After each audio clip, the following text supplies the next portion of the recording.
welcome to the Honest Wrestling Review Network, home of the Triple Crown Wrestling Review and the HWR Triple Crown Retrospective.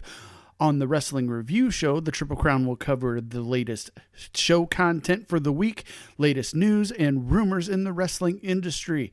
During the retrospective show, we will be recapping and recovering significant events in wrestling history.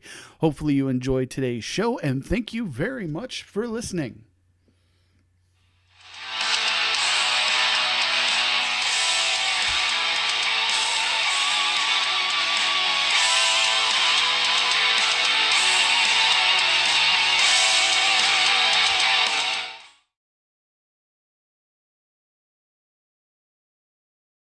Hello and welcome to another episode of the HWR Triple Crown Wrestling Review with Steve, Larry, and Chris. How are you guys doing this afternoon? Doing Not great. Too bad.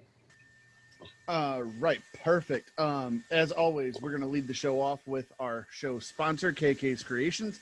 Find her on Facebook. She is doing custom vinyl, decal, t-shirts, basically whatever custom creations, including this new badass HWR sign, which is a lot bigger in person, I promise. And let me restart my video again. Right there. That sign is a lot bigger in person. Hey, Chris, why don't you show them your hoodie? Yeah. So show off some merch. See, we got the hoodie, we got the right front of there. it. We got the back. I can't see in the back, so Yeah, all we got was all you saw was the social media, social logos. Damn. Sorry. Do you want me to try it again? Yeah, back No, up just a hair. Take the headset There off if you you go. must. Yes, good idea. Now we can talk about them without them hearing us. Exactly. And you know the people that are listening to the podcast are going, "What the hell are they talking about?" Yeah, because they don't understand. All right. I heard Larry was talking trash on me when I walked away. All I right. said, "Do what? Who's talking shit?" Come on, Chris. Would you expect anything different? Oh, This hue right. sucks. The Anyways. So do the Iconics. hoodie, the hoodie Hey. jacket is available. We just dropped probably one of my favorite shirts that we've done so far. This is a Larry D. Keeler creation. As far as the design, it is the Sammy Guevara worst ever Spanish God. Which, when she sent me the images of it, I actually tweeted it out on our Twitter and tagged Sammy in it. And a wrestling merch company retweeted it too, so he's gonna see it eventually. I'm Got eagerly water bottles awaiting too, that guys. response. Water bottles. Speaking of which, ode to Bruce. Top to top. I don't have the water bottle because I'm on the West Coast and haven't gotten my shipment yet. All right, let's see how the grade 4 goes. Goes Oh, all that over the sounds- computer. That sounds Shorts out the beautiful. webcam. Webcam actually works properly now. Yeah, it probably got better. The energy drink helped it. So while Oh, and Steve's getting himself By the set up, way, Venom is not a show sponsor, but if you are interested, hit us up. neither is Bang, but again, interested, hit us up. That would be at the HWR roundtable at gmail.com. Damn right. So before we get into the weeks, I have my fun little thing I like to do with you guys. It's the first of the show. So this gimmick is WWF 1993. We're You might wanna get- backtracking. Yeah. You might want to get your Google machines ready. Oh goodness. Well, mine's on my bed somewhere. They're the Toxic Turtles. Oh, dear God. They probably did it because of the Ninja Turtle movie coming out. Ninja Turtles. Well, so here's the thing. It ended up being Dwayne Gill, a.k.a. Gilbert, and Barry Hardy, who was Executioner 2, did a one-night shot in the costumes for WWE where they actually went over enhancement talent. They went over someone in this situation. And then Bruce Pritchard said it was the stupidest goddamn thing he'd ever seen, and he killed it right there. Yeah, So- that's what happens when you get the short draw out of the box of gimmicks. So here's the thing. Dwayne Gill and Barry Hardy kept the costumes and continued doing the gimmick on indie circuits to the point where they keep, to this day, they still have costumes and they still show up in newer, updated costumes. So they are Michelangelo and Raphael, just so anybody Yes. wants to know. And these costumes that they're in look like they would have come out of Party City, basically. They're Yes, they do. Yep. And if you see that, you can actually see it was actually on a Superstars. They're wearing white Reeboks with it, so it's like you got all this green and then white shoes. It's some of the most horrible shit, but it makes you go. I mean, this is really in the area of WWE when they're like, "Oh, try it. Let's see what happens." I don't even think Vince could have been. Oh, this is such good shit, because it really isn't. Like, Okay, check that. I can't find my Google machine. oh, tough So- titty for you. So with you saying that, Larry, we're going to actually switch things up this week. Yeah, Yeah, I know. Impact matters, Not Kinda. at all this week. but it doesn't matter. this What week. and here's the sad part. Impact does matter, and this is week 1 of their on TV pay-per-view emergence. I don't know what they're emerging to, maybe trying to emerge into an actual wrestling company. That'd be difficult. We'll cover it next week. And same with all the AEW stuff. Well, again, screw the NBA because the NBA has pushed AEW Dynamite back to tonight. We're recording Correct. this on Saturday before NXT Takeover 30. So that hasn't happened. And we've got Takeover 30 and SummerSlam to go over. It's just going to be a 1 week only all WWE show. Yep. So we're the honest WWE review network. Just for 1 week only. Sorry, I had to get it in, Steve. I had to get that jab in at you.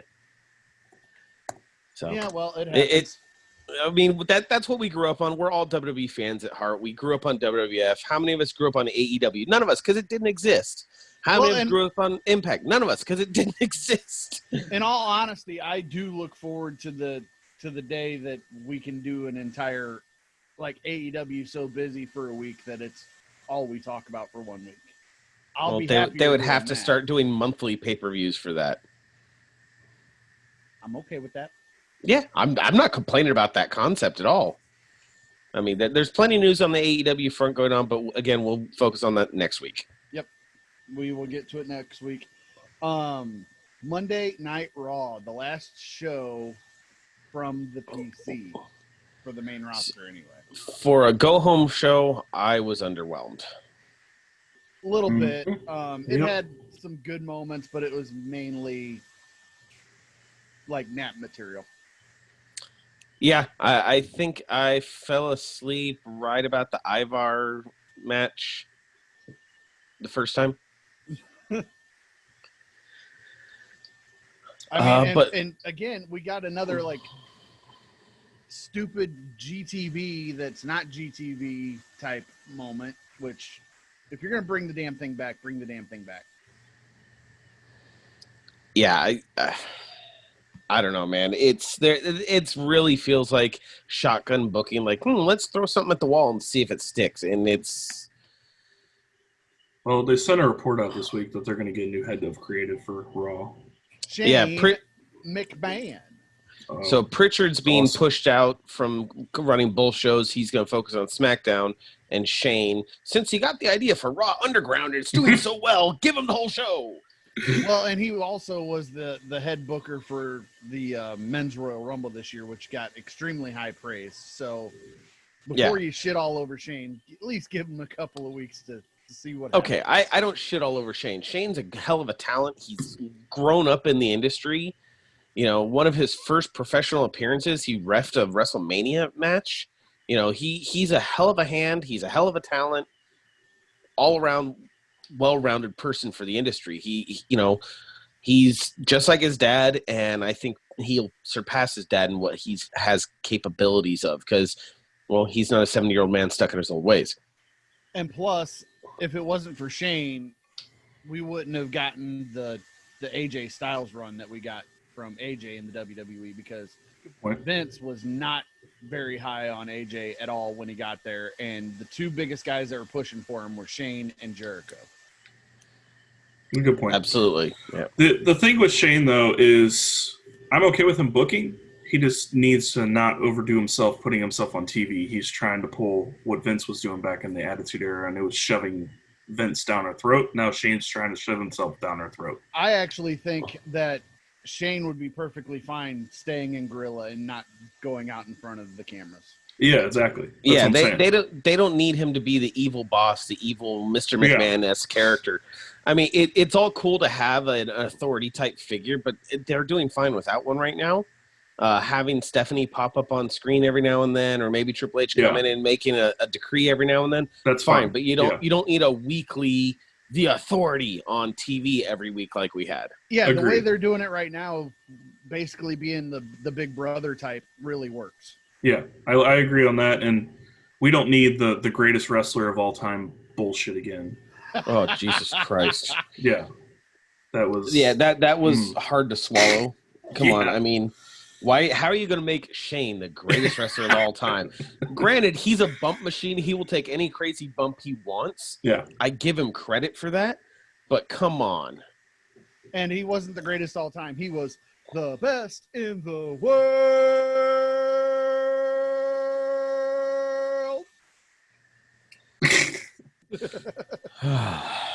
Did you really have to make me relive that? Imagine if Justin Roberts did that, though. I could probably handle it then. It would be awesome. We'd be popping like crazy for it. So the thing I see possibly happening with the whole Raw Underground, the whole split they're doing, going, future shows in the Amway Center because they're doing their residency there. This in the last Raw at the PC. What do you want to bet Raw Underground is still being done from the PC? I can almost guarantee it's still done from the PC. So just imagine if they go back to how they had the PC set up. They had multiple rings. Imagine if they had the multiple rings in there for Raw Underground with all the ropes down, so they can have a bunch of matches going on. Yeah, and actually make it look like a Fight Club. Yeah, and exactly. They can throw people from one ring to the other, and like War Games. No, War Just Games. Without War Games is actually legit though. Without a solid steel cage. Yeah. No, and that wouldn't be War Games. It'd be more World War III. Yeah, well, whatever. As long as it's not the three cages stacked like in. Oh, that's what I was just about to bring up, Larry. I was about to say the same thing. Unless they want to bring in David Arquette and make him champion, I mean, over Dallas. Wasn't that? Didn't he beat Dallas for that? Yes. Yes, he did. Yes, Dallas put David Arquette over for the WCW Big Gold Championship. And for that possibility, I am going to quote Wayne from Wayne's World. Oh, dear Jesus, God, no.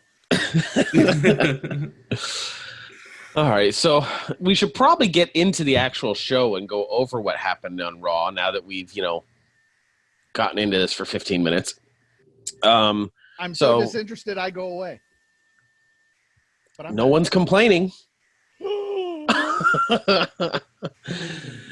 So Raw kicked off with Drew McIntyre talking to Orton about how evil he is for what he did to Flair and what the legend had done for him. All the while you're getting video disturbances, kind of like what Steve's dealing with, images, So is Retribution hacking? Retribution's hacking my computer, yes. And I still am not 100% sold that the punt actually happened. I think they're working us. Oh, legitimately the punt didn't happen. They are working the fact that he got punted, because he ain't gonna punt Flair. Well, no, I'm saying that the lights went out right before he kicked him, and it's going to get revealed that he never kicked him. This was just a way for Drew to get his. I get what you're saying to put it in the storyline that way, but legitimately, he didn't punt Flair. No, that's you don't do that to Flair. I mean, it was one thing for him to do a low blow on him, but he just wanted to feel the legendary snake, I was gonna say he just wanted to get a glimpse, a feel of Space Mountain. There you go. So Retribution's messing with the titling. You're getting flashes of the Raw logo and wrong title sequences and upside down. They messed up the main intro to the show, and then you go to the back and they're in the production truck. and they're beating up people with bats, and they make the guy turn off the feed right as they go to commercial. Luckily,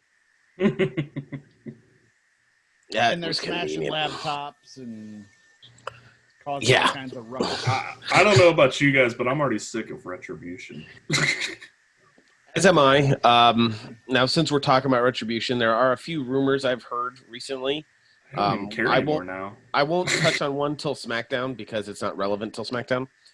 But they're saying that we will get the reveal of the leader at SummerSlam.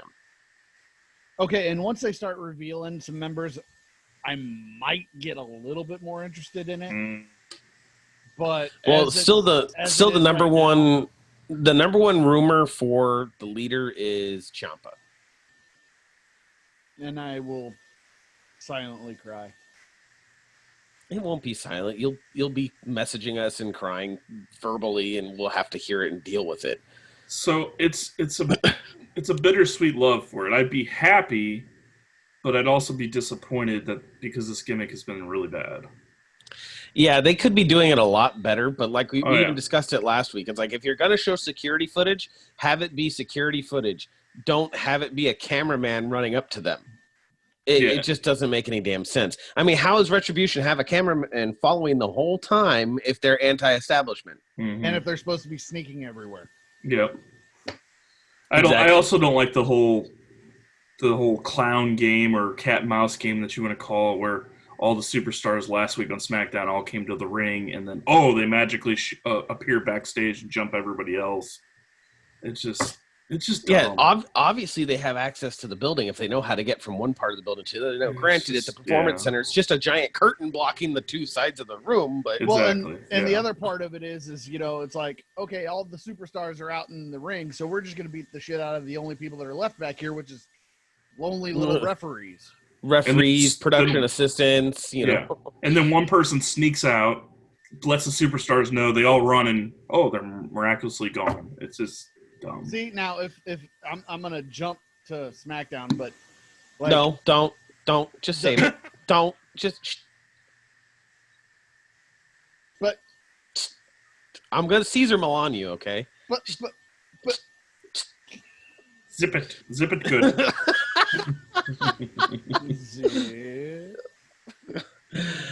So then we go backstage, and it looks like Drew McIntyre is trying to rally the troops. He's trying to be the backstage general. Deja vu from SmackDown the week before. The only thing he was missing was a set of pom-poms. Exactly. And then you get Seth Rollins coming in, who's, obviously we see that's going to be Seth Rollins' next big feud. It's going to be him and McIntyre. They're already pushing for it. But it was horrible. It was horrible the first time, though. Yeah, I know it was horrible the first time, but hey, they're gonna try again. I did. Well, and what was up with freaking Seth Rollins? Like, one man bun is enough. He had two of them. Yeah, I'm looking at a picture right now. He definitely does have two of them. It's like, really? Do you need the end of a dog bone coming out the back of your head? Becky Lynch, please teach your man how to tie his man bun, or just cut it the F off, because man buns suck. And I live here in LA, and man buns are aplenty here. And that's why I refuse to wear mine in a bun. It's either down, Viking braid, or it's either down, it's in a braid, or it's in an actual freaking ponytail. It will never be bunned. So I think what was pretty cool is how they got they got Seth Rollins' attention by saying, Ray's here. We've seen him. I heard a little birdie. I thought it was pretty cool that he kind of acted all scared and kind of nervous and got out of there real quick. He's playing up the angle of being the scared heel pretty well, but I am getting tired of the Monday Night Messiah in general. Yeah. And speaking of braids, that braid that Samoa Joe was rocking was pretty freaking sweet. Yes, it was. Yeah, but wasn't that last week? No, that was this week. Was it? I just watched it a couple hours ago. I think he's been rocking the Viking braid for a while, anyways. Yeah. Well, going into Seth Rollins, what you were just saying is, Messiah, not a fan of. Scared heel, though, that was his best heel, and that's what he used to do. So if he brings that back, that'd be good. Now, I do like, if they could do something, keep him in the suit like he's doing. Yeah. If you've seen his most recent T-shirt, it's just a silhouette of him in a suit, and it says Rollins. Kind of looks like the Rollins band logos. I'm like, give him kind of that edgy feel like that. Make him a scared heel, but kind of when he gets in the ring, he can do something, but he's still kind of timid. And, I think that would work better than the Monday Night Messiah. Because you need to have your disciple. And I swear to God, if he brings in Butcher the Barber Beefcake, I'm going to freak the fuck out. I'm also happy. I'm happy he changed his entrance music too. I like the entrance music. I think it's just the Messiah entrance music. Yeah.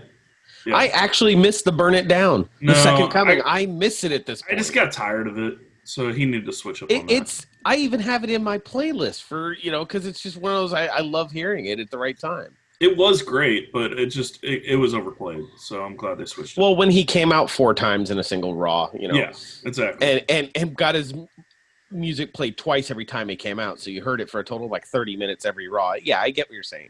Yeah.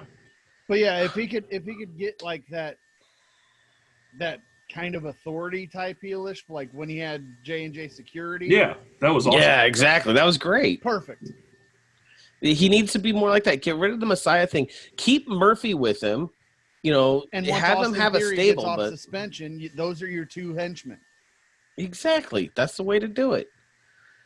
So going back into it, we got MVP back out with the Hurt Business, accusing Apollo of being the brains behind Retribution, because that seems legit. Now, I got to say, I'm looking at a picture, and that U.S. Championship is growing even more on me, especially with how big it looks over his shoulder. Yeah. Because that was my biggest beef about the old U.S. Championship, is it looks so damn tiny. Yeah. This thing looks monstrous in comparison. Mm-hmm. Well, and you got to think that Apollo is not the tallest cat in the biz. I mean, he's like our height though, so that's what I'm saying. We can't say much. He's still got huge on me. That belt would look enormous on Ricochet. Oh God, it would be up to his nipples like the old Mid-South title. Oh, good Lord!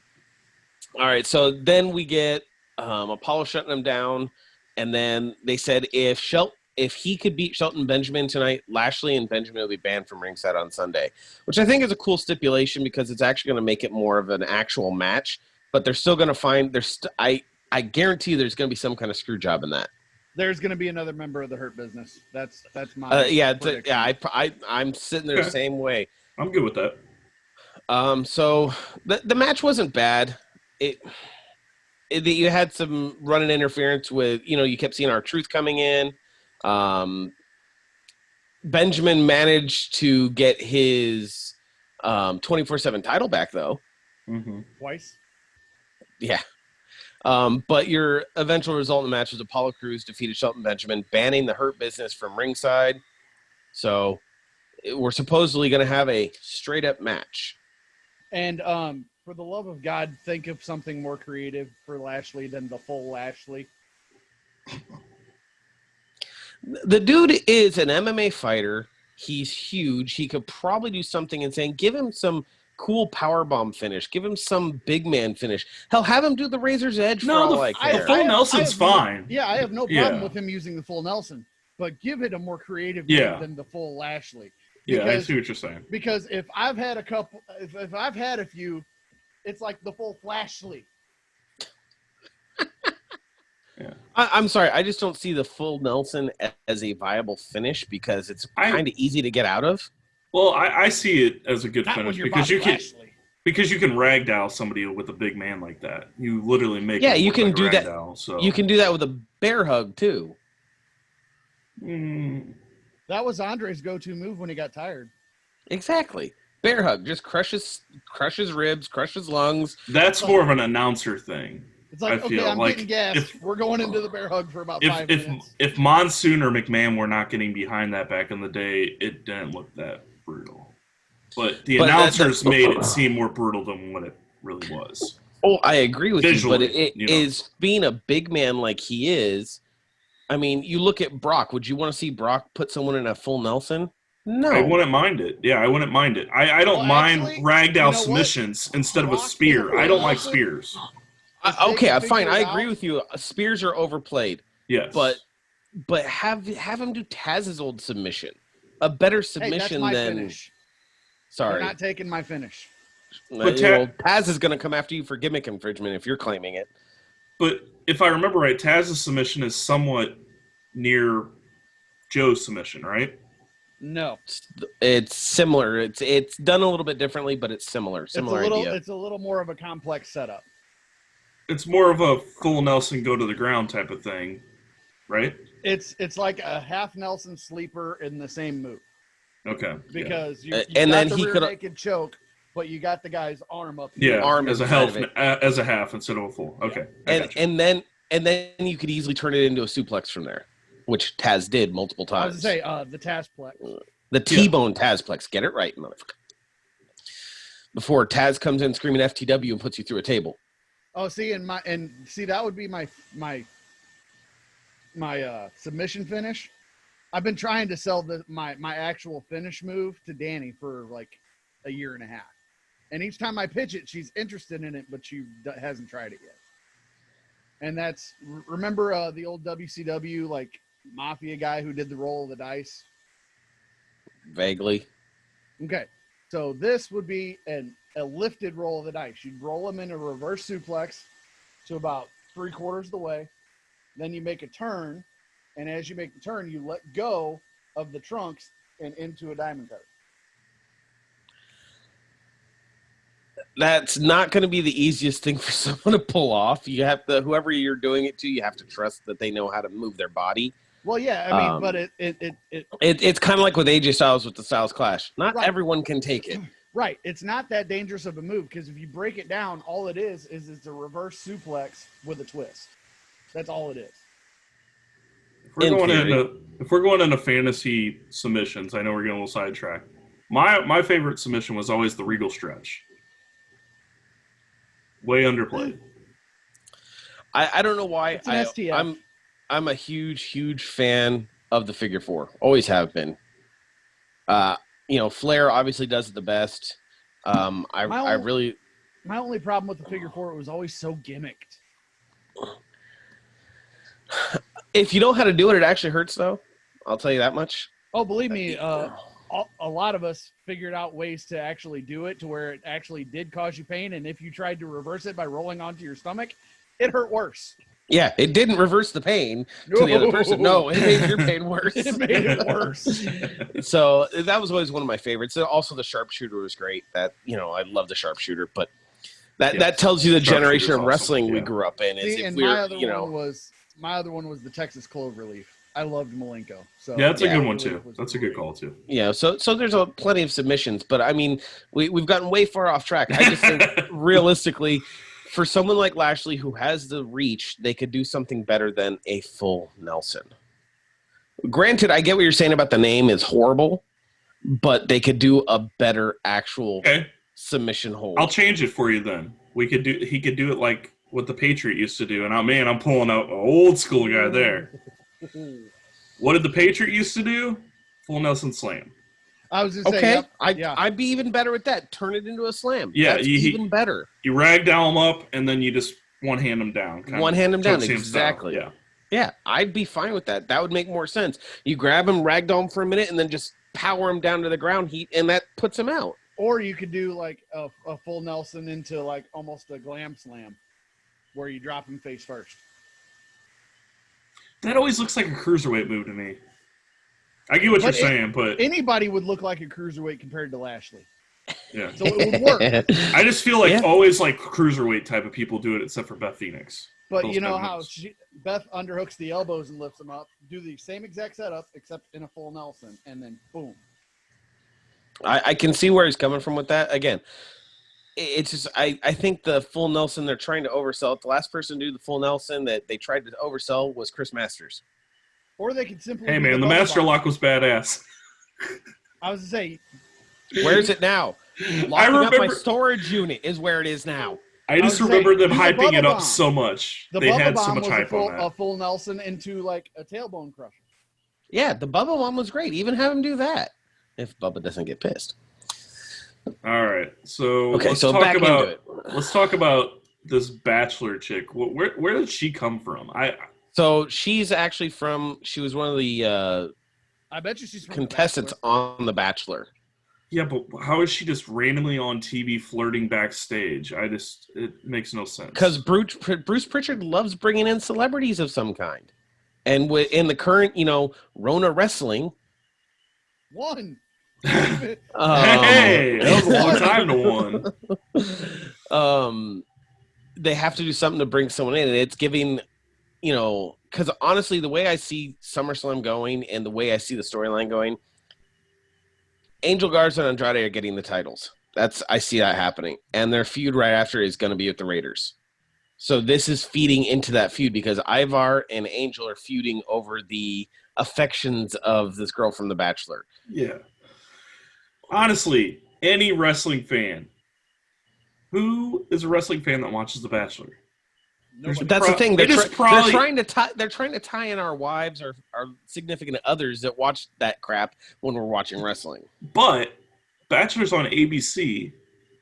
USA is an NBC product. Why are you trying to tell them to watch something like that? Have they once said go watch it? No. It's dumb. I'm not arguing that with you.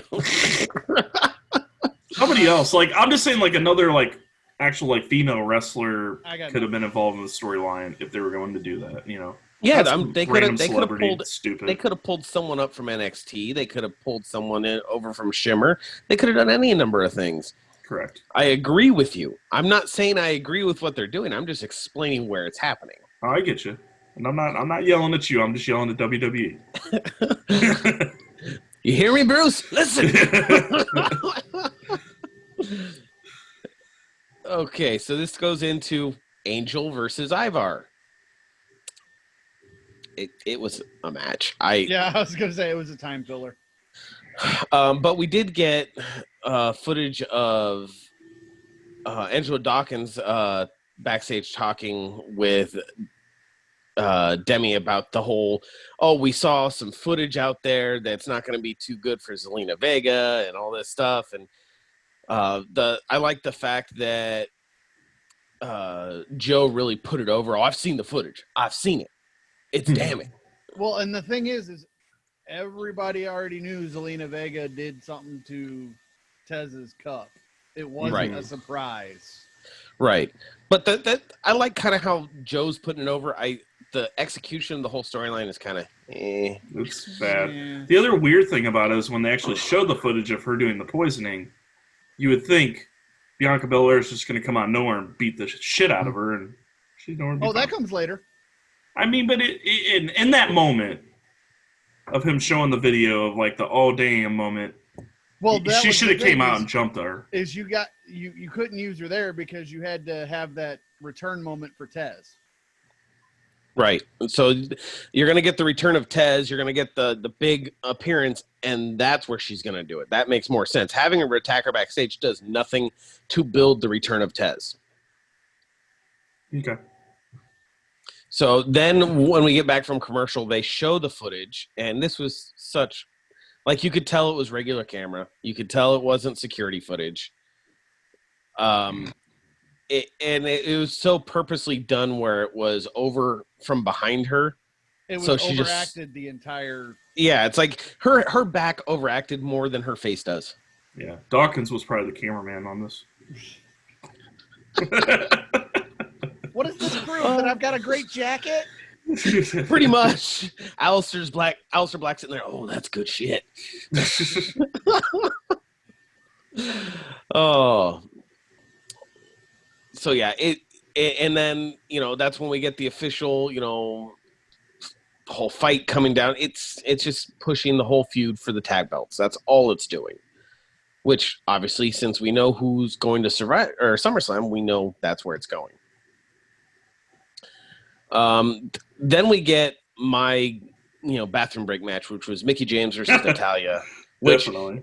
Here's the thing. I'm a big fan of Natalya as a wrestler because she's a heart. She's trained. She knows how to put work in the ring. She knows she's bad on the mic. Everyone knows she's bad on the mic. Well, she's only interesting to watch on Total Divas.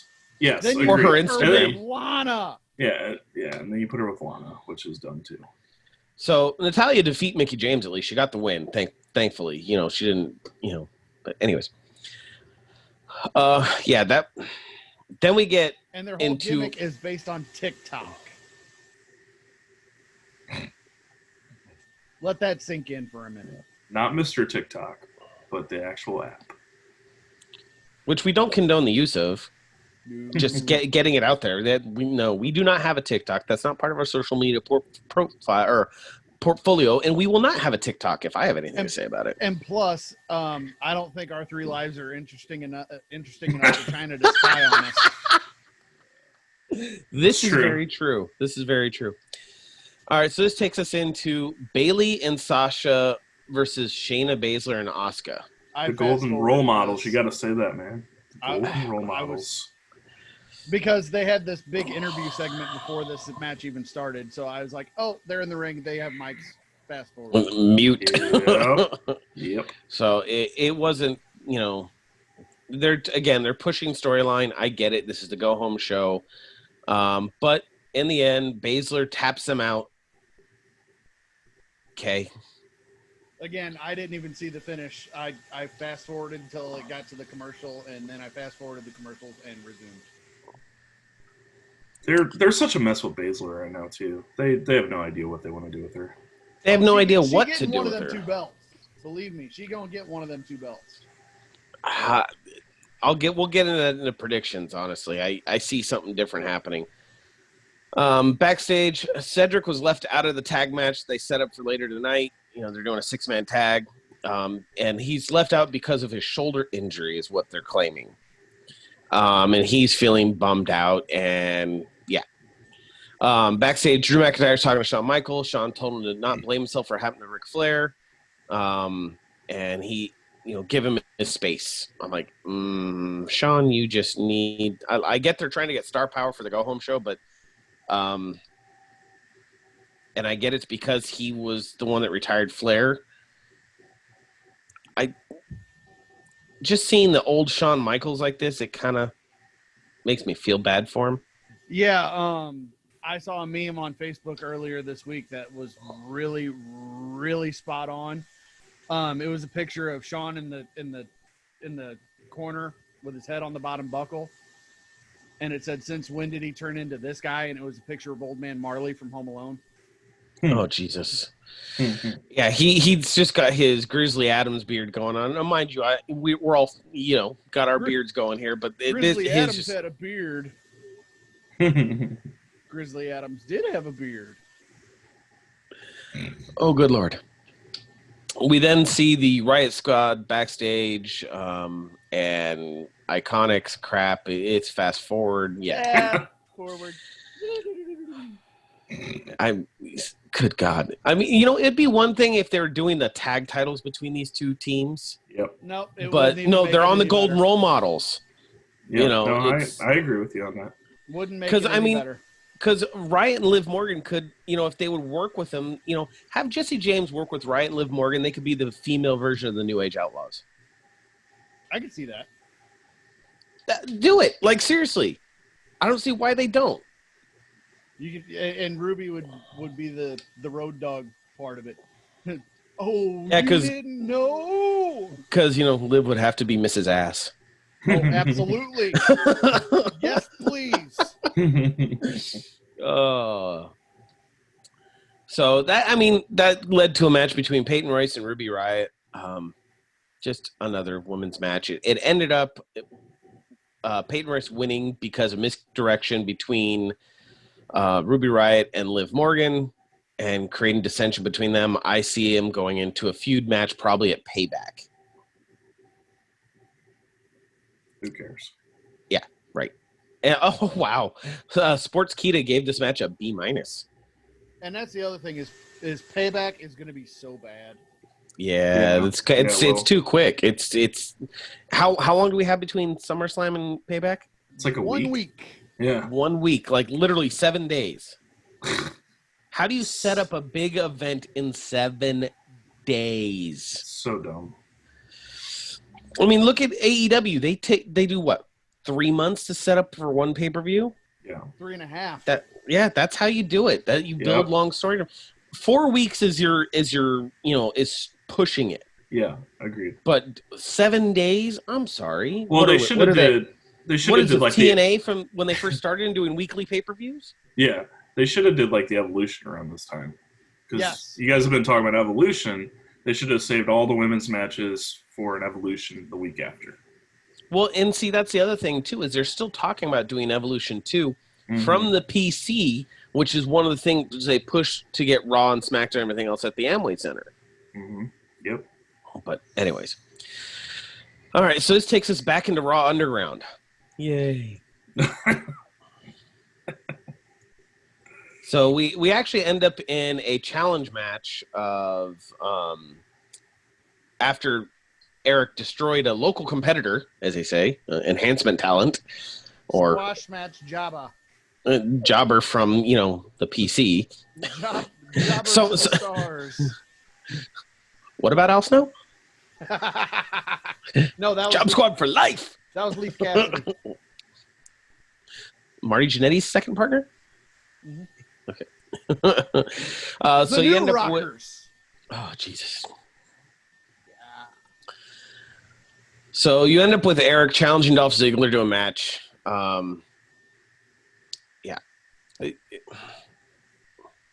What is their infatuation with removing eyeballs? Couldn't tell you, man. I mean, maybe it's just something to do with balls in general. I don't know. But apparently it was a win for Dolph Ziggler as he, gouged Eric's eye out. That goes back to Raw, and we see Rey Mysterio make his return with Dominic, saying his eye may not fully recover, which we all knew he was going to re-sign his contract the second that Dominic was still on TV. A little bit. And now that he's still playing up the blind in one eye thing, protecting his eye because he's got that metal mesh that looks like a soup strainer over his eye. Blind in one eye and can't see out of the other. And it's a miracle he catch a ball. Well, he didn't catch a ball. He caught a kendo stick.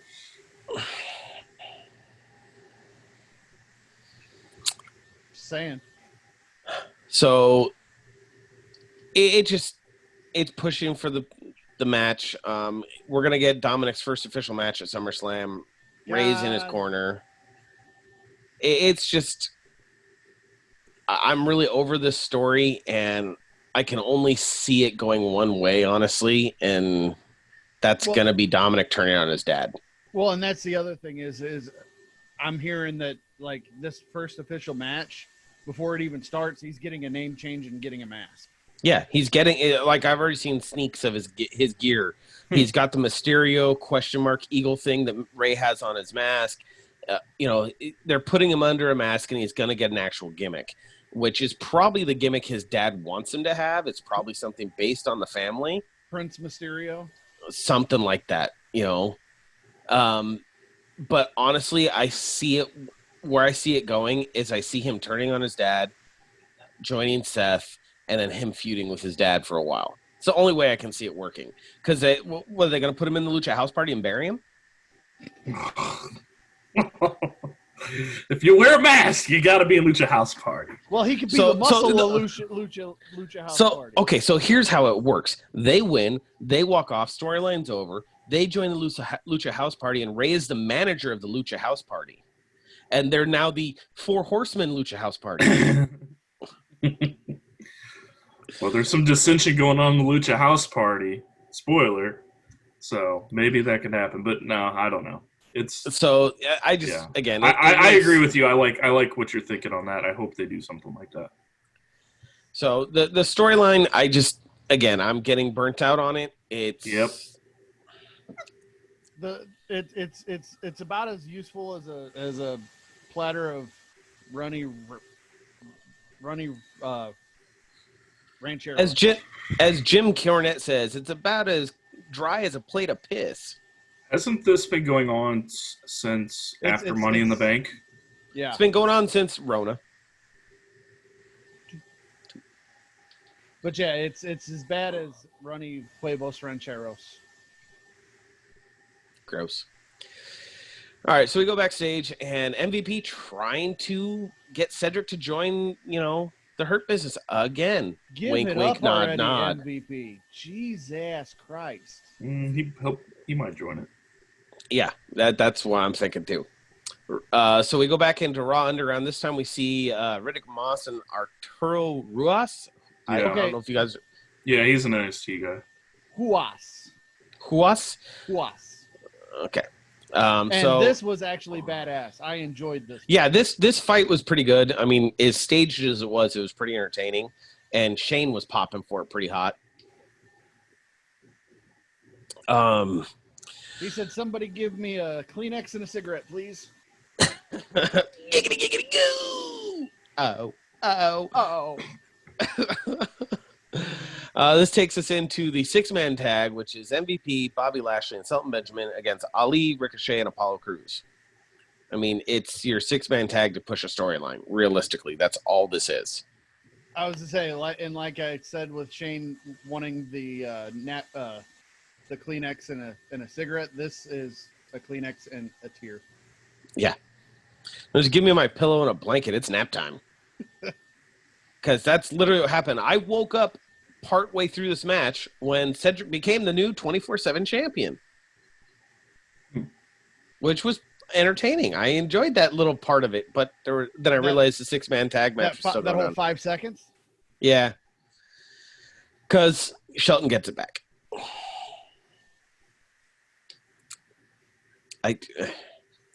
And they gave this match a B+. It's realistically, I mean, are they going to pull this whole thing are they going to push this whole feud of teaming until Survivor Series and actually have a legit Survivor Series match? Because I can see them doing that. That'd be a really long nap. Yeah. So then, now mind you, Cedric didn't lose the title right away. It goes into Cedric versus Tozawa for the 24/7 title. Cedric defeats Tozawa, because why not? But then Shelton still gets it back at the end of the night. Yeah, that's because Tozawa's an incredibly bad ninja. Can I just say one thing? Can we please stop the ninja gimmick? There's a lot of things that need to be stopped on Raw right now. I mean, I know Bruce Pritchard is a 3-time karate, legend and all, but I thought it was like a seventh degree black belt, 3-time Hall of Famer. Yeah, something along that lines. Something about as bad as Bischoff's claims. I think they had the same sensei at one point. 7th degree black belt, 3-time Hall of Fame karate champion. Yeah. So then we go back to Raw Underground where we have Marina Shafir took out a random contestant before being ambushed by Nia Jax. Who took tail and ran. Yeah, because she knows she probably can't do anything in comparison to these women. She will get the living shit kicked out of her. Oh, they will take those wobbly-ass weak knees out, and she'd be done. They'd strangle her with their own braids. I mean, realistically, it was not entertaining. I got annoyed by it because you could see how staged it really was. You could see Marina Shafir going, please, give me 3 minutes. A legit 3 minutes with her, and you will never see her again. She wouldn't even need 3 minutes. Give her a 1-minute round. I think Chris fell asleep. That's how boring Raw's been. Agreed. All right. So this takes us into Montez Ford versus Andrade for the return of Montez Ford after, the poisoning. Now, granted, he was gone 2 weeks. How long do you have to quarantine after you get the Rona? 2 weeks. So could it be Rona? Really, Chris? You're not going to join in on that? It's the gimmick, man. 5, 4. 6? No, it's 4. 4. We're slacking. Larry, you put me to sleep with this Raw talk, man. Hey, I didn't write the Raw. Go yell at Bruce Pritchard. He was in charge at this point. The soothing, napping voice of Larry D. Keeler. Yeah, because that's what I have. The voice that's so entertaining it'll put you to sleep. Michael Cole? Trent Grisham? Or Tom Grisham? Todd Grisham? Whatever his name. Todd Phillips? I don't know. Byron Saxton. Oy. Coachman. Yeah. See, I could at least put up with Coachman. The second Saxton opens his mouth, I'm like, please, dear God, I would give anything to be deaf. So my wife's biggest complaint about wrestling is usually the announcers because she can't stand voices. You know who her two biggest pet peeves of announcing voices are? One's the King. Yes. One is the King. The other one, Heyman. Excuse me, kind sir. Like, she realized watching AEW, she's like, oh, I actually like JR. His voice is nice. But watching Raw when Lawler's on there, it's like, what the hell is this? Turn it off. I'm like, anyhow, back to Montez Ford versus Andrade. It wasn't a bad match. It really wasn't. Again, it's pushing the storyline for the tag titles. Why is it the tag titles seem to be getting the biggest push on Raw? They have the most time. Because somebody backstage loves the Profits. Here's the thing. Heyman's already been taken out of control. But they're pushing it like crazy, and fan-wise, at least us fans, don't give a shit about any of this tag team titles. Right. Your main event title gets a small segment at the beginning and a small segment at the end. And then you're filling the whole center with the tag titles. Mm-hmm. Well, they're getting ready to switch the belt off of Drew, so they don't want him to have all this time to make it look like he's unstoppable. But that would be a better story for Orton if Drew was this unstoppable force that's putting, down opponent after opponent after opponent, and then Orton able to beat him. That builds Orton to be an amazing heel and stronger competitor, which we know he is. But they're not trying to bury Drew because the belt's going back on him after Edge and Orton get done with their shit. I understand that, and I agree with that. But at the same time, at least have him defend the title. Because they want when's Drew the last to time have that live audience experience to get the pop after he wins the belt. Right. When's the last time you saw Drew have a match on Raw? It's been a while. You're right. Okay, we see the title almost weekly on Raw. Which is a massive improvement from what it was before. Yeah. But it's being defended about as often. Don't care. At least I see it. Yeah, you could see it. Just, go to commercial break. You'll get a Shop Zone commercial and you'll see it. That's about as good as you're getting now. Well, at least it's at the PC and not, on a video feed from a farm in Saskatchewan. That would even be better. I'm sorry. I just defend it. Wasn't the rule with titles you're supposed to defend it every 30 days? Isn't that the rule about championships? Not in Rona wrestling. 5 times. Give me a spin-a-rooney, Chris. There's a spin. At least I got a spin of a bottle. You can't see him. Yeah, you weren't highlighted in yellow, so that entire thing was pointless. All right, so let's sponsor. There you go. There we go. We're learning. Sorry, I drink so quietly. Yeah, you got to make sure you glug. That's not really a glug. That sounds like something else. Oh, good Lord. Oh my. All right, so let's get to this whole the decent part of the night, which was the Shawn Michaels and Randy Orton segment. And that was the thing. I saw so many people saying that Shawn no-sold that punt kick. Not every punt kick is going to knock you cold. You could tell he was loopy. He was selling it. He wasn't selling it like everyone else where they're just done and down and out. But honestly, the way that Orton came in and the way he got the buildup for his punt, it wasn't as powerful as a punt. He bounced off the ropes real quick and punted. It wasn't like he was in the corner. Cool. Yeah. The fact that Shawn was still selling and stumbling and had trouble getting up, okay, fine. He still sold the punt. Yeah, because in that 5-minute segment, he never made it back to his feet. Yeah. Right. So it's not like he just said, the punt didn't do shit. Yeah. He's still selling the fact that he's having trouble moving. Yes, and it's sad. And if you get concussed and you don't get knocked the fuck out beforehand, that is how you react. Yeah. You're not all there. Yeah. The lights are on, but nobody's home. Ask The Undertaker in that one match that he wrestled, and he didn't even know. Then Give he me a wrestled. 30. Ask Sean. He did it multiple times in matches. Sean knows how to sell a concussion. He's had plenty. Yeah, that's a good I was point. say Stone Cold versus Undertaker at SummerSlam at the Garden. When Undertaker whips back up and catches him underneath the jaw, the first thing that Austin remembers is staring up at the lights, and Earl's standing there staring down at him. And Austin looks up and goes, "Earl, where am I?" He goes, "Steve, you're in New York."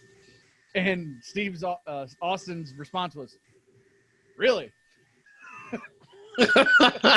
That's always good shit. I'm sorry to give a Vinceism. That's such good shit. "Earl, where am I?" "Steve, you're in New York." "Really?" "Okay." So I mean, obviously, Sean gave a good promo. I enjoyed the promo. Yep. Me too. It was built up really well. I mean, because you got to remember, there's the whole emotion of Sean being the one to retire Flair. That's why they're bringing him out for this. I thought it worked really well. And Sean, if you're gonna have that big giant bald spot, keep your hair shaved or don't lose the hat like ever. Yeah, like Velcro that down to your stubble or glue that damn thing on. Because they gave that or backward use some corner Rogaine shot. and Sean, Oh, we're getting some retro hairdos nowadays, so go get some Rogaine or some Just for Men something and fix it up, and maybe let's get that 80s, early 90s glorious mullet back. Because I miss that HBK. I really loved that he came down, kind of did his little trot, and even did the pose in the ring. yeah. Nice. I'm like, Yeah. okay, that I got my feel-good moment of Shawn Michaels right there. I enjoyed it. I really did. Being, the era of wrestling we grew up in, Shawn Michaels was a huge part of it. It's good to see him from time to time. And plus, Agreed. in that same shot, you see like the 5 or 6 strands of hair that he's got slicked back, and you're just like, oh, that's sad. Mm-hmm. Oh, he's got the Heyman cut. But obviously, Drew isn't standing for it. Comes out, they brawl. Then Drew ends up taking an RKO. Taking the diamond cutter tonight. And yeah, that's kind of how we go off the air. Yeah. Overall, I thought it was like a D on the show. For a go-home Raw before one of the biggest pay-per-views of the year. Minus. At most, it barely passed. Like I said, I agree with Chris. It's a D minus show. Like, oh, you have to get 59 to pass. You got 59 and a quarter. See, when you're getting your bachelor's degree, you got to get a 73 to pass. So. Oh, sorry. Oh, I'm thinking of just trying to graduate high school, and you just have to get, a 50 to get through. I get anything less than a 75. I get a call from my guidance counselor saying you have one more of those before you're on probation. Let me guess, you've gotten that call quite a bit. Once. At least he's honest. I have a 3.4 GPA. I've only got a C in one class. Yeah, D minus. Only thing that class. saved it was that last segment. Everything else was a snoozer. If I remember right, I think I fell asleep on it too. Especially I when fell asleep at 2 graduated points with my bachelor's degree. My GPA for my bachelor's degree was 2.23. So a 3.3. About the rating Raw got. No, that's an improvement. I think Raw got like a 1.25 Oh no, you're right. It was SmackDown that got the good rating. because of the Thunderdome. Welcome to the Thunderdome, bitch. We just need to play Tina Turner in the background. I was to say she's beyond Thunderdome because she decided to send a message. Wake up, sisters. There's no such thing as a weaker sex. Thank you, Jim Carrey. Can we mute Steve for the moment, please? No, because I control the shit, bitch. God damn. All right, since we're not talking about Sorry, I had to or get Impact, liar in. I love that. We'll jump into NXT.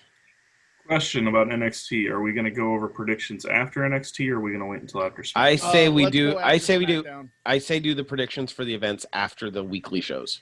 Yep. Sounds good. That All belt's right, coming so- home to Daddy. We'll discuss that more when we get after the weekly shows. So if one of you want to take the lead on NXT, I'm thinking Chris most likely because he's such an NXT proponent. He's the NXT guy. Yeah. Okay, so we got to start off, we got the North American title ladder match qualifier, which we got Gargano versus Ridge Holland. So this is the Gargano second chance one? Yeah. Yep. Yeah, there was 2 second chance matches on NXT. One Yep. was Gargano versus Ridge, and the other one was Balor versus Dream. Yep. All right, so Gargano got fucked up in this match. yeah, that was interesting. I guess it was Ridge Holland that really messed up on that scoop slam. The power slam. Yeah. Like, the power slam is such a basic move. How do you drop somebody on their head doing a power slam? Yeah. So Gargano got dropped on his neck. And yeah, I saw that clip. That looked vicious. I mean, it was obviously a mistake. If you could make that move look like that every time but do it safely, that would be a hell of a finish. But that's because what it looked like, it was like a hybrid between a power slam and a Spanish fly. Mm-hmm. Yeah. I'm watching a clip from it as you guys are talking about it, so it's like... So they switched it up in the match, and Gargano sold that throughout the whole entire match, which was good. I don't necessarily think he was selling it too damn much, because you get dropped on your head like that, you're Yeah. Being taking moves in the ring and you get dropped like that when you're not planning on it, you don't have to do a lot of selling. I guarantee you Ridge got a couple receipts during this match. He got a couple stiff shots that he wasn't expecting himself. Ridge was stiffer than a freaking 4x4 the entire match. It's probably because he's green as shit. Guy. Yeah. Like I said, I'm looking at footage from the match, and did you see the back elbow that led to that botched power slam? He Mm-hmm. put his elbow through his eye. Yeah. He's green as cow shit. He's just a brand new wrestler. They're trying to hype him up a little bit. I don't know if he's going to get hyped up after the fuck up he did. So we'll see. It doesn't help that his tights look like he's a kindergarten teacher with his name written in his underwear, so he doesn't forget them. Yeah, that looked kind of weird. But I think they did audible it, since they did have that weird scoop slam. I think the ref was like, all right, let's audible it, even though, you're probably hurt, but let's play it off even more that you're hurt. And so that's how he did eventually win. They kept playing it off that he was hurt. Candice Ray distracted for a low blow, and then he got the one final beat for the victory. So he is going on to the ladder match. I thought it was a pretty good match. Given the circumstances, save for the botch. Given the circumstances, I was surprised it actually finished. So I think it was a really good match because of Gargano, not because of Holland. And Holland's not going to be on TV for a little bit because I think they're going to be really, really pissed off at him, and Triple H is going to put him in timeout. I was going to say somebody's giving him the Undertaker crooked finger. Yeah, he's going to get. He's going to go to wrestler's court. He's going to get brought up on charges, and they're basically going to say, "You don't get to wrestle for quite a while. You're going to be cleaning rings for a while." That's about it. Yep. Next, we get Dakota Kai versus Jessie Kamea. Hated it. Fast forwarded it. Although I really Jessie like Kamea is Dakota apparently Kai. rumored in Retribution. Well, and that was my other thing. Is like they're bringing in any random chick with curly hair to throw you off the Vanessa Bourne trail. Yeah. Well, I've also heard rumors that Kai is going to be in there too. I don't see that. Yeah, I don't see that. I see them keeping her in NXT and keep doing stuff with the title for a little bit. I got to say, I'm really liking Dakota Kai now. Oh yeah. The more and more she's getting more heel, I'm really enjoying what she's doing. I love the heel, I got to cheat to win gimmick. I was a huge Eddie fan, so it's kind of playing off that too. I like it a lot too. Kai and Sarai have always been my favorites in NXT for a long time. So I like that they're finally going against each other. Io Shirai. We all know how you feel about Io Shirai. Show the shirt. Give Kay a plug. Yeah, I was going to say. No. We're going to wait. Yes, no. Come on, do it. Come on. Chris. Come on. We're waiting until predictions. Predictions is when it gets exposed. No. You'll plug it again there. Plug it now. All right. Yeah, bitches. Hold on. I got to see the video. Chris loves Io. Also KK available. Creations right there. KK Creations. So At KK Creations 2020 on Facebook. we have English version. I love you. We have Japanese version. I love you. That's what that means right above it, just like her entrance. I still think you should have asked for it on a black shirt. We tried it on a black shirt. It did not come off. Yeah, I didn't ask for a color shirt, so Okay. that was The the only color way she that gave shirt me. works is on white. So if you want that shirt in non-white, I'm sorry about your luck. It will not look like that. Sorry about your damn luck, James Storm over here. All right. I need a beer. Hey! All right, so we get this match. It wasn't very good with Takai, but I actually did like the ending of it. Raquel Gonzalez is back. She might have had the Rona. Don't know. Six time. And she if she was quarantined, she spent that entire quarantine in the gym. Like, she was lifting serious weights. She looked huge. Yeah. And I love those two together. I like the little big combo. So Yeah, I'm you glad- don't like the Swole family. No, that's me that hates the Swole. I don't like Swole either, but that's because they're like, well, you're not talking like Swole. That's why it's dumb. It's cheesy. Sorry. I had to weave a little AEW in here somehow, but All right, so I do like that she is back though, because then it's like, okay, is Gonzalez going to get involved and screw over Io Shirai for the title? I think that's interesting. So it's not just Dakota Kai all by herself. Next we have, I never can pronounce this team's name right, Legado del Fantasma. Legoto del Phasma. Whatever. They're versing Breezango and Isaiah Swerve Scott. Fast forward. No interest. I'm torn on this because See, I like the have so much cartel. non-interest, I'm not even on the show anymore. so I gotta kind of side with Steve on this because I've never been a huge Breezango fan, and I'm not familiar enough with the other team. So I want this cartel thing to work. I like the idea of it, but it's boring. It's really boring to watch. So I don't know how they're going to fix it. But with them going against Breezango and Swerve Scott, it's not piquing my interest. They need somebody else. They just need to send the Lucha House Party down so they can just 6-man tag the rest of eternity. I think that'll be bad too. So I don't know what they can do to fix it. No, the only way it does is if they bring in a 6-man tag title. Because they've thought about it. They've had them before. Yeah.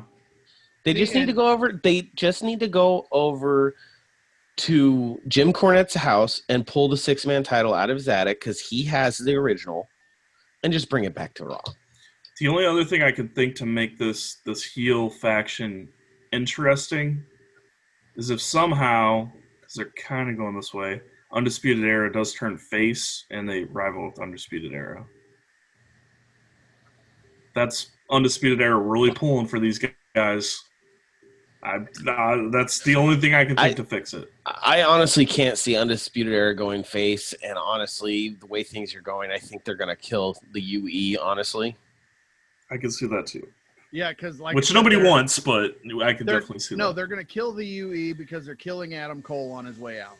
Yeah. The only way that with Adam Cole rumored to be leaving, if he does leave, are they going to pull the DX thing and bring in a new leader? Like have, one of the guys take up and bring in a couple new members like they did the night after WrestleMania 14 when Triple H took over and brought in, X-Pac and Billy Gunn and Road Dogg and reformed DX. I mean, if they're going to do something along that lines, it would work. Especially if they don't have Champion Retribution and they have him as the leader of Undisputed Era. No, I think Robert Gargano Strong would be the new leader of the UE, and he brings in like the Tongas. I don't like that. I could also see, like I said, Gargano coming in and saying, "Hey, I'm taking over your group." I could see that. Yeah, because he's getting better on the mic, and he's cocky and he's small, so I could see it. So we have Phantasma win that match. Like we've all been saying, we don't really care about them.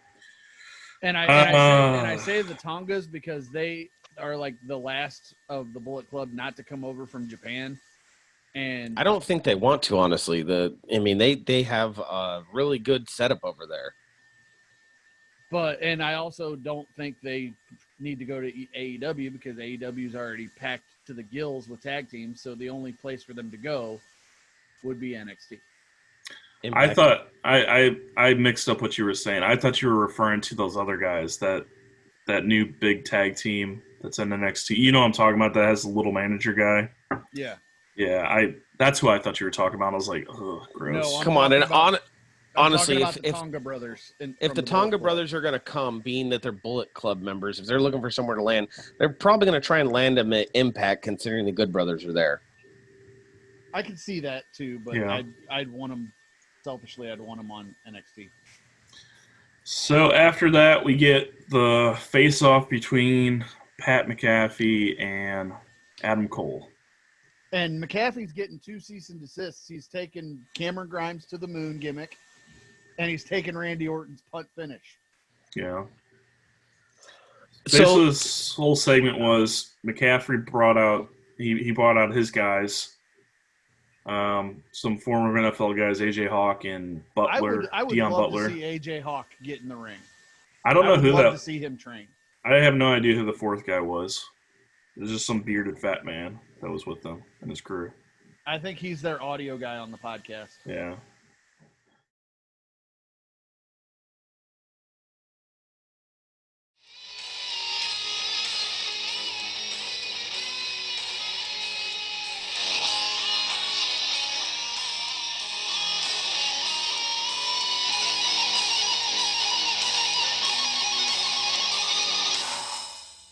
Thank you very much for listening to the Honest Wrestling Review Network. Hopefully you enjoyed the show. And as always, you can find us on our various social media outlets. Search us on Facebook at Honest Wrestling Review. You can also find us on Twitter at HW Review Pod. And you can find us on Instagram at _HWR_network.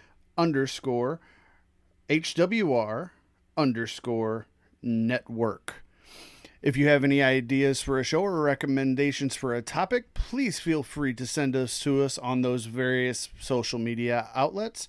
Thank you very much for listening.